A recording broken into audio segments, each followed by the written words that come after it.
O fim da escala 6 por 1 é uma picaretagem. E até eu tropecei aqui. Eu fico com raiva disso. Porque gente que nunca trabalhou com contratação de ninguém tá...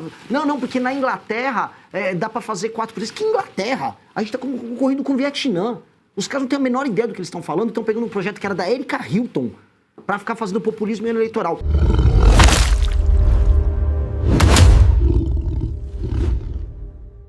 Eu quero entender o que exatamente diferencia a Missão de um outro partido tradicional e ainda como, no caso, né, você está como pré-candidato, está disputando, como você não seria absorvido aí também, incluo o seu partido, pela lógica de Brasília, diante de tudo isso que a gente citou, STF, enfim. É a realidade como ela é isso, né? Não, assim, basicamente. Esse é o projeto da minha vida. Se ele der errado, eu fracassei como homem. Se eu deixar o nosso partido, que teve milhares de jovens coletando assinatura, se tornar um União Brasil, eu sou um fracasso como homem, o Kim é um fracasso como homem, a Amanda é um fracasso como mulher. Significa que nós, como liderança, nós fomos fracos e nós fomos cooptados pela sedução mais baixa da fama, do dinheiro e do poder sem efeito. Que ter um cargo não significa ter poder. Eu sem ter cargo político nenhum, eu tenho mais poder do que a maior parte dos deputados, porque eu consigo mobilizar lideranças, consigo mobilizar pessoas que pensam. E o poder do carguinho, o poder do dinheirinho, participar de uma festa com o Vorcaro, graças a Deus nunca nos seduziu. E aí, humilhar aquelas pessoas que estiveram na rua coletando assinatura debaixo de chuva, falando, Renan, eu consegui coletar 50 hoje, coletei 100 hoje, me tornaria um lixo, eu me tornaria uma vergonha que eu não conseguiria andar na rua. Então, vergonha na cara, pura e simples. E do ponto de vista institucional, existem poucos partidos no Brasil, existem legendas. Eu falar que o PSD do Kassab, que em alguns lugares é à direita, em outros lugares é à esquerda, e nos outros, na maior parte dos lugares não é nada, aqui não é um partido, é uma legenda que ocupa uma função cartorial de permitir que pessoas concorram em eleições. Partido que tem programa, nós, Partido Missão, PT tem programa, o PSOL tem programa, eu poderia citar aqueles nanicos, o PSTU, que é trotskista, etc., mas meio que não conta. Talvez o Novo tenha um programa, ou construa um programa, está na hora de construir, e os demais são legendas. Eu não consigo ver outros que têm um programa. Claro, um dia havia os verdes, né? O Partido Verde se propunha a ser uma coisa que na Europa tinha, que era o partido... Mas hoje ele é só uma linha auxiliar do PT mesmo. Então, na prática, assim, ao ter um programa e ao topar perder pelo seu programa. Porque assim, a gente tem que entender como é que é a cabeça do nosso adversário direto, que é o petismo. O petismo topa perder pelas suas teses. O petismo, raramente você vai ver ele abandonar suas teses centrais só para vencer uma eleição. Mas vale lembrar que o Randolph foi já líder dos caras pintadas na era Collor, né? Foi o... Lindbergh. O Lindbergh.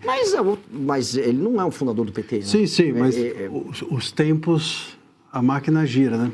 Como manter em pé essa ideologia toda é a questão. Vamos manter esse debate para o segundo bloco? Posso fazer? Vamos fazer um rápido intervalo, a gente volta em instantes. Nosso convidado especial hoje é o candidato, ou melhor, pré-candidato pela eleição, Renan Santos. A gente faz um intervalo brevíssimo e voltamos na sequência.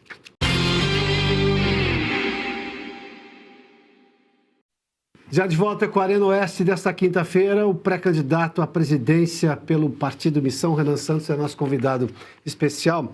Eu preciso lembrar a todos que nós temos também a pergunta da audiência. Então, você que está acompanhando o programa pode enviar a pergunta. No final do programa, nós vamos sim trazê-la aqui verdadeiramente e endereçá-la ao candidato, ao pré-candidato, nosso convidado especial de hoje, Renan Santos. Renan, antes de eu começar esse segundo bloco, me diga lá. Eu perguntei antes se você se imaginava uma terceira via, você já nos respondeu, mas nós temos dois modelos de governo, com resultados econômicos, sobretudo, muito diferentes. O governo Lula e o governo Bolsonaro. Como é que você definiria cada um deles do ponto de vista prático?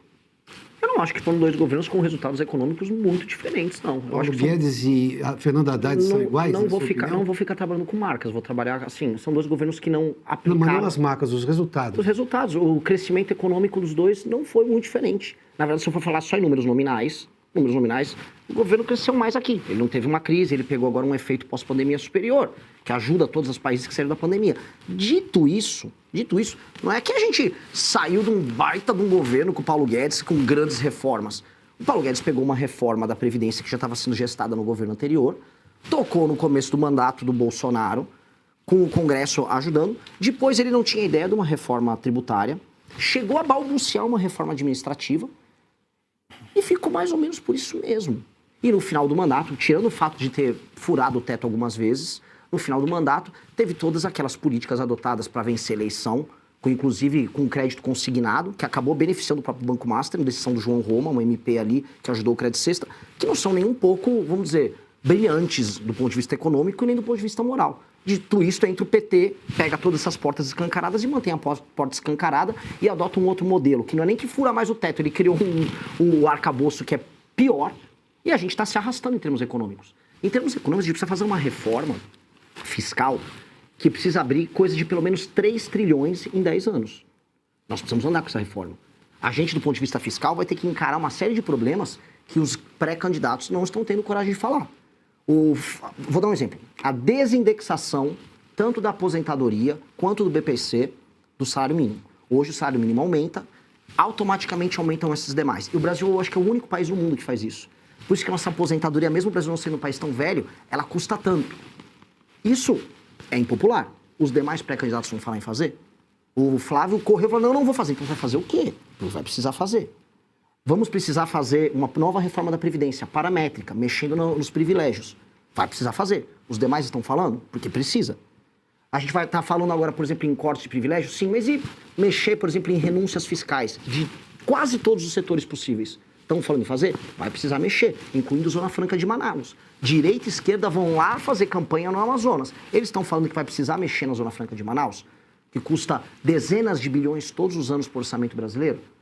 Ninguém está falando disso. E nós vamos precisar falar, porque senão a gente não faz uma reforma profunda e depois a gente fica todo mundo reclamando, o imposto está alto, tá alto. Direita reclama muito e esquerda, mas para poder baixar o imposto vai ter que fazer essas reformas. Alguém avisou o eleitor que se quiser cobrar lá o IVA, o IBS, vai precisar, uma alíquota menor, vai precisar fazer um monte de reforma muito profunda. Eu estou falando, e mais do que falar, eu já protocolei com o Kim Kataguiri, ano passado, uma PEC que endereça essa questão. É uma PEC de reforma fiscal com os melhores modelos internacionais para a gente colocar o Brasil numa rota que a dívida brasileira não estoure. Isso é fundamental. Para muitos é impopular. Eu não vai anular a última reforma tributária? O senhor manteria essa reforma? A reforma tributária, ela não funciona, ela está com uma alíquota muito alta, porque foram colocadas muitas exceções nela e muitas burocracias. A beleza de um modelo que unificaria, vamos dizer, os impostos estaduais, acabaria com a guerra fiscal, que é um modelo que acontece em quase todos os países, ele foi, como sempre, ao passar pelo Congresso, deturpado pela pressão de vários setores. E aí ela ficou uma reforma manca e ruim. A gente tem que corrigir a reforma. Um modelo que tem esse imposto estadual único, que você não tem as guerras fiscais, é bom. Agora, ele foi deturpado, como quase tudo acontece com o nosso Congresso Nacional.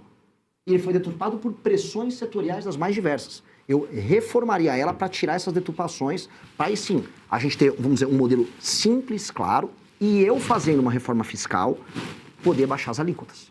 A gente só vai poder baixar as alíquotas, como todo mundo fala, e os estados poderem baixar, de maneira clara, fazendo reforma fiscal. Do jeito que está, todo mundo que prometer, eu vou chegar lá e vou baixar imposto. Como? A dívida brasileira está estourada. Está estourada. Eu estou fazendo um recado, que é um recado que o Milei já também tinha feito na Argentina. Vai ter que fazer todas essas propostas aqui, ou o bicho vai pegar. Ou o bicho vai pegar. A nossa curva de dívida está estourando. Os mercados internacionais estão vendo isso. E o Haddad, a estratégia dele, através do arcabouço, fala assim, não, vamos segurando a onda, porque a gente vai tacando aumento de arrecadação, e aí, com o aumento de arrecadação a gente vai se virando. Uma hora não vai ter como se virar. E, na verdade, essa hora está chegando já já. E como não há responsabilidade da parte dos maiores candidatos, estou colocando aqui hoje quem está liderando, o Lula e o Flávio, em tratar do tema, os dois não falam do assunto, eu vou falar, porque alguém precisa falar. Vai precisar reformar todas essas coisas e já já um dos dois pode querer meter um estelionato eleitoral, que é ir para uma eleição e não falar sobre isso. O eleitor está sabendo que vai precisar fazer todas essas medidas? Eu estou avisando o eleitor, vai precisar. A beleza disso é, se fizer uma reforma dessas, a curva de juros no Brasil começa a baixar, a expectativa sobre redução de impostos começa a surgir, e aí você começa a ter um Estado minimamente funcional que não é inimigo do empreendedor.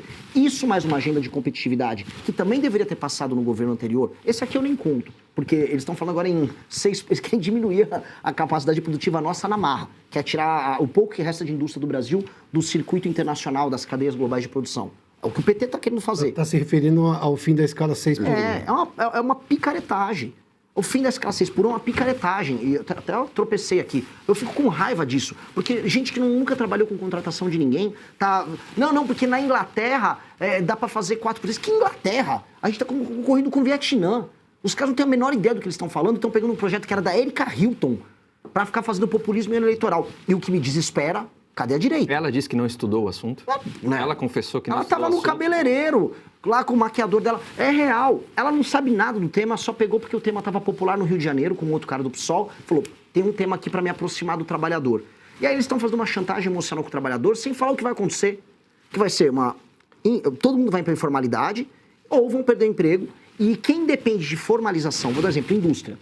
Eu trabalhei um pouco no setor de sistemistas, conheço sistemistas automotivos. Sistemista automotivo faz peças no Brasil, para fábricas que estão no Brasil, mas para fábricas que estão no mundo inteiro.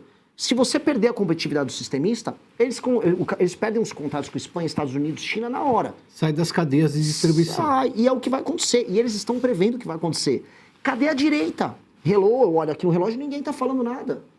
Tá? É o custo eleitoral. É óbvio, mas a gente tem que correr o custo eleitoral. Senão nós viramos cínicos. Apenas cínicos nesse jogo. Isso é um tema que precisa ser discutido. E o PT tá botando o jogo. Então a gente está indo num caminho muito contrário. O erro central é, o Brasil, toda vez que quer falar de política pública na área de economia, ele quer ficar se comparando com o primeiro mundo. Não, porque na Suécia, não, porque olha lá na Inglaterra. Que Inglaterra? A gente está tomando pau do Vietnã. Botsuana passou a renda per capita do Brasil. Produtividade. A gente está tomando pau do México. A Índia está dando um pau na gente. A Índia, inclusive, ultrapassou a gente em saneamento baixo. Tomando pau da Índia em todas as áreas. E a gente quer se comparar com a Inglaterra. Quem cuidaria da economia no seu governo? Definitivamente eu não vou chamar nenhum pistolão do mercado financeiro. Não tem que ser pistolão do mercado financeiro. Até porque o mercado financeiro, vamos lembrar que boa parte dele estava vendendo um Banco Master aí nos últimos 2 anos. Não confio na grande previsibilidade do mercado financeiro. Estaria gente, do ponto de vista, vamos dizer, de uma agenda para o mercado, gente firme? Sim. Estou tendo conversas interessantes, sim. Mas eu quero gente inteligente para entender, o papel da economia com a soberania. 2, o papel da reforma fiscal para abrir espaço de investimento para tudo que a gente precisa fazer no Brasil. E aí eu poder discutir com vocês desfavelização, que para mim é um tema central para a gente tornar o Brasil um país sério. Não só de desfavelização física, mas de desfavelização mental. O Brasil que é um país que está se favelizando mentalmente. E o uso da tecnologia de ponta no momento em que o mundo vai entrar todo na inteligência artificial. Então, se eu não trouxer alguém que entenda muito de tecnologia, que entenda muito de IA, de terras raras e de reforma fiscal, e que seja íntegro, eu vou estar enganando a galera. Falar só, vou pegar um pistolão que está aí em uma dessas empresas de mercado financeiro. Não vou fazer. Não vou fazer. Quem vendeu o Banco Master, falou que o título do Banco Master era bom, não põe o pé no meu Ministério da Fazenda, ponto. Porque isso foi meter o estelionato nos clientes. E ficaram, desculpa, não sei se eu estou me exaltando, mas tem que falar. Ficaram lá, clientes, vai ganhar o Tarcísio, apoiava o Tarcísio, aí não foi. Não, agora é o Ratinho, não foi. Fiquem tranquilos, vem o Leite, não foi. Agora era o Zema ou o Caiado. Qual é? Então, cada hora atrás de um candidato, não consegue se decidir? Estão sempre fazendo um trade em cima disso. Eu não vou trabalhar com esses caras, não vou trabalhar em cima de gente que vende previsão, mas não entrega resultado. Curtiu? Então deixa o like e se inscreva no canal. Te vejo no próximo vídeo. Até mais!